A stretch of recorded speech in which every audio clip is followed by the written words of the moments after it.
제41장. 네가 낚시로 리워야단을 끌어낼 수 있겠느냐? 노끈으로 그 혀를 맬 수 있겠느냐? 너는 밧줄로 그 코를 꿰을 수 있겠느냐? 갈고리로 그 아가미를 꿰을 수 있겠느냐? 그것이 어찌 네게 계속하여 간청하겠느냐? 부드럽게 네게 말하겠느냐? 어찌 그것이 너와 계약을 맺고 너는 그를 영원히 종으로 삼겠느냐? 네가 어찌 그것을 새를 가지고 놀듯 하겠으며 네 여종들을 위하여 그것을 내어두겠느냐? 어찌 장사꾼들이 그것을 놓고 거래하겠으며 상인들이 그것을 나누어 가지겠느냐? 내가 능히 많은 창으로 그 가죽을 찌르거나 작사를 그 머리에 꽂을 수 있겠느냐? 네 손을 그것에게 얹어보라. 다시는 싸울 생각을 못하리라. 참으로 잡으려는 그의 희망은 헛된 것이니라. 그것의 모습을 보기만 해도 그는 기가 꺾이리라. 아무도 그것을 격동시킬 만큼 담대하지 못하거든 누가 내게 감히 대항할 수 있겠느냐? 누가 먼저 내게 주고 나로 하여금 갚게 하겠느냐? 온 천하에 있는 것이 다 내 것이니라. 내가 그것의 지체와 그것의 큰 용맹과 늠름한 체구에 대하여 잠잠하지 아니하리라. 누가 그것의 겉가죽을 벗기겠으며 그것에게 겹재가를 물릴 수 있겠느냐? 누가 그것의 턱을 벌릴 수 있겠느냐? 그의 둥근 이틀은 쉼이 두렵구나. 그의 질비한 비늘은 그의 자랑이로다. 튼튼하게 봉인하듯이 닫혀있구나. 그것들이 서로 달라붙어 있어 바람이 그 사이로 지나가지 못하는구나. 서로 이어져 붙었으니 능히 나눌 수도 없구나. 그것이 재채기를 한즉 빛을 발하고 그것의 눈은 새벽의 눈꺼풀빛 같으며 그것의 입에서는 횃불이 나오고 불꽃이 튀어나오며 그것의 콧구멍에서는 연기가 나오니 마치 갈대를 태울 때 솥이 끓는 것과 같구나. 그의 입김은 숯불을 지피며 그의 입은 불길을 뿜는구나. 그것의 힘은 그의 목덜미에 있으니 그 앞에서는 절망만 감돌 뿐이구나. 그것의 살껍질은 서로 밀착되어 탄탄하며 움직이지 않는구나. 그것의 가슴은 돌처럼 튼튼하며 맷돌 아랫짝같이 튼튼하구나. 그것이 일어나면 용사라도 두려워하며 달아나리라. 칼이 그에게 꽂혀도 소용이 없고 창이나 투창이나 화살촉도 꽂히지 못하는구나. 그것이 쇠를 지푸라기같이 놋을 썩은 나무같이 여기니 화살이라도 그것을 물리치지 못하겠고 물맷돌도 그것에게는 겨같이 되는구나. 그것은 몽둥이도 지푸라기같이 여기고 창이 날아오는 소리를 우습게 여기며 그것의 아래쪽에는 날카로운 토기 조각 같은 것이 달려있고 그것이 지나갈 때는 진흙바닥에 도리깨로 친 자국을 남기는구나. 깊은 물을 솥에 물이 끓음 같게 하며 바다를 찌른병같이 다루는도다. 그것의 뒤에서 빛나는 물줄기가 나오니 그는 깊은 바다를 백발로 만드는구나. 세상에는 그것과 비할 것이 없으니 그것은 두려움이 없는 것으로 지음받았구나. 그것은 모든 높은 자를 내려다보며 모든 교만한 자들에게 군림하는 오늘 왕이다. 우리에게 주시는 하나님의 말씀은 욥기 41장입니다. 38장부터 41장은 하나님께서 말씀하시는 부분입니다. 하나님의 말씀은 크게 두 번에 걸쳐서 나눠지고 있는데요. 38장과 39장이 첫 번째 부분이고 40장과 41장이 두 번째 말씀입니다. 40장에서 욥은 하나님의 첫 번째 말씀을 듣고 이렇게 대답했습니다. 40장 4절로 5절입니다. 보소서, 나는 비쳐나오니 무엇이라 주께 대답하리이까? 손으로 내 입을 가릴 뿐이로소이다. 내가 한 번 말하였사온즉 다시는 더 대답하지 아니하겠나이다. 아멘. 하나님의 질문들을 통해 욥은 세상을 창조하신 하나님의 지혜와 능력을 깨닫게 되었습니다. 그리고 자신이 하나님께 얼마나 무지하고 교만한 말을 했는지 깨닫게 되었습니다. 그래서 이제는 자신의 입을 손으로 가리겠다고 합니다. 그러나 이것은 아직 욥이 하나님께 완전히 수긍했다는 의미는 아닙니다. 욥이 마음으로 하나님께 온전히 순복했다면 그는 하나님을 찬양했을 것입니다. 하지만 욥은 그러지 못했습니다. 그래서 하나님의 두 번째 말씀이 필요했습니다.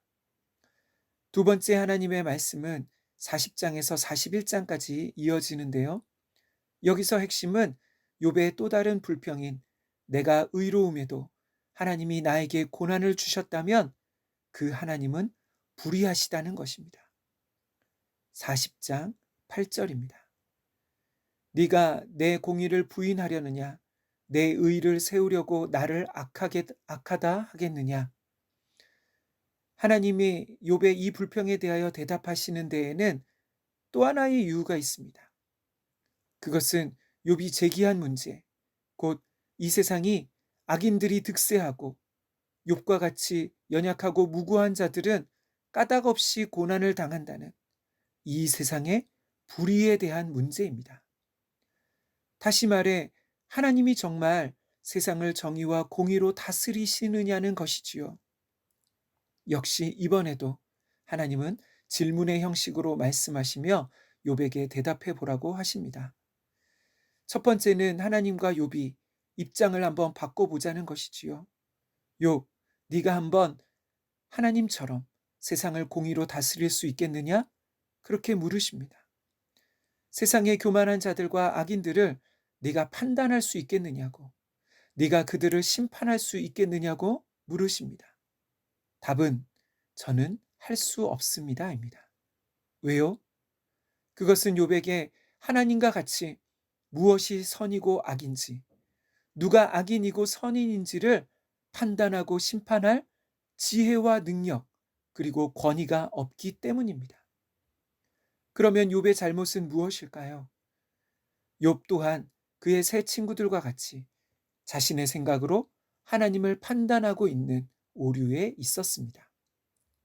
이제 하나님은 두 번째 말씀 가운데 두 생물에 대하여 말씀하십니다. 바로 베헤못과 리워야단입니다. 베헤못은 육지 생물이라면 41장에 나오는 리워야단은 수중 생물입니다. 욥기 41장 1절과 2절입니다. 네가 낚시로 리워야단을 끌어낼 수 있겠느냐? 노끈으로 그 혀를 맬 수 있겠느냐? 너는 밧줄로 그 코를 꿰 수 있겠느냐? 갈고리로 그 아가미를 꿰 수 있겠느냐? 아멘.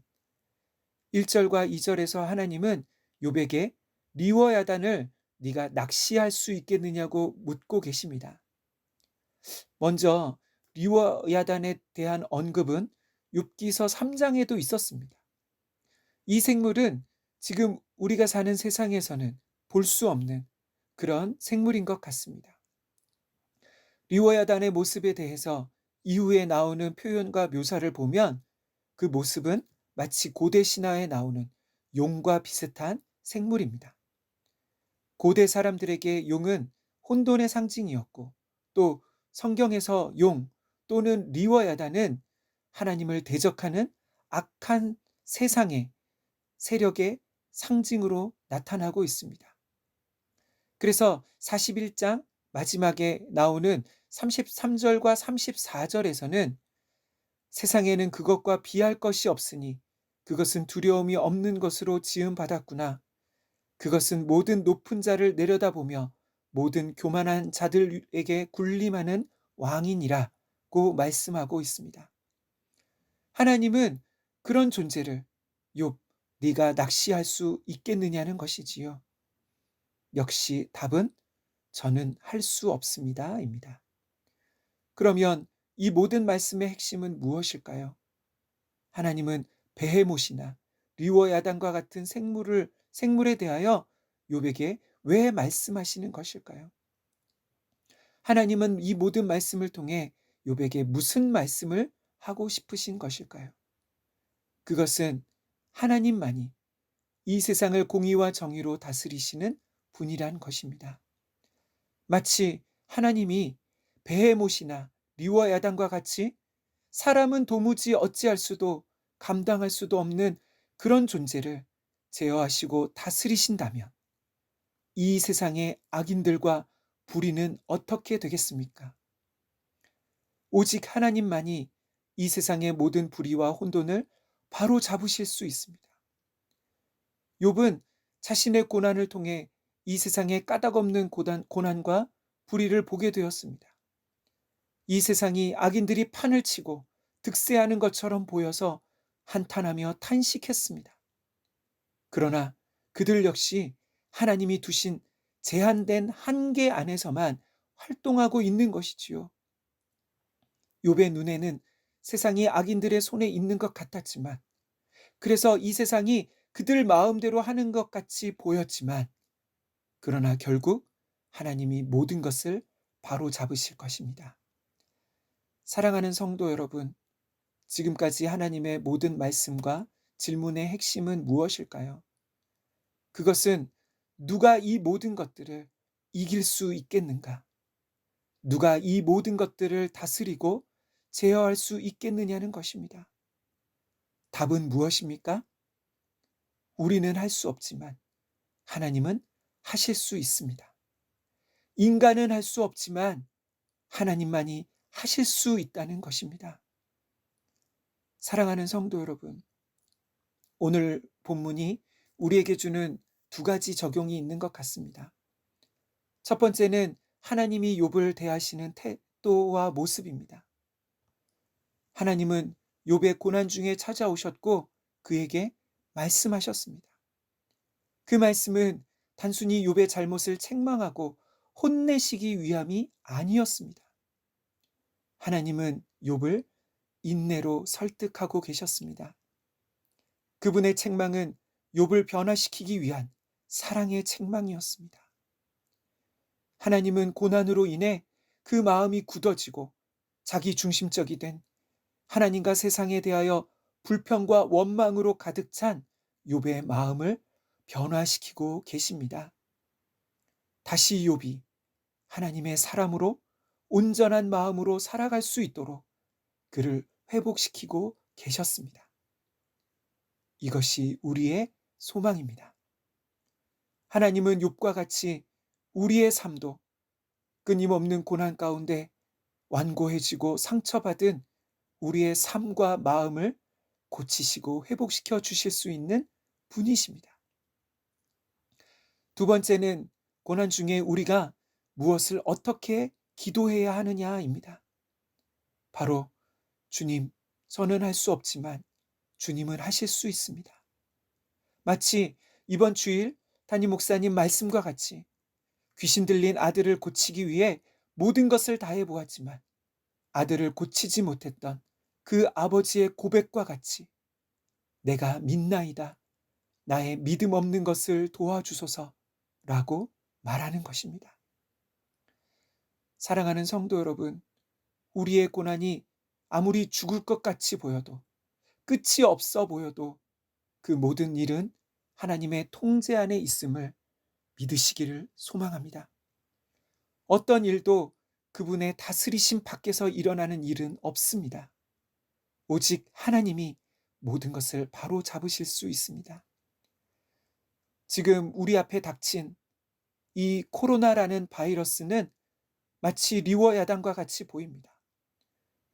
우리 사람은 어찌할 수 없고 통제할 수도 없는, 그래서 이 고난의 시기는 인간의 능력과 지혜가 하나님 앞에서 얼마나 무능력한지 깨닫게 되고, 그래서 하나님의 지혜와 능력을 고백하며 그분의 도우심을 전적으로 구하는 그러한 계기가 되는 것 같습니다.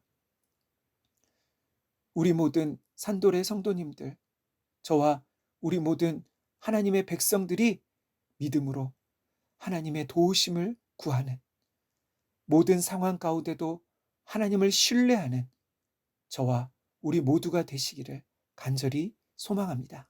아멘.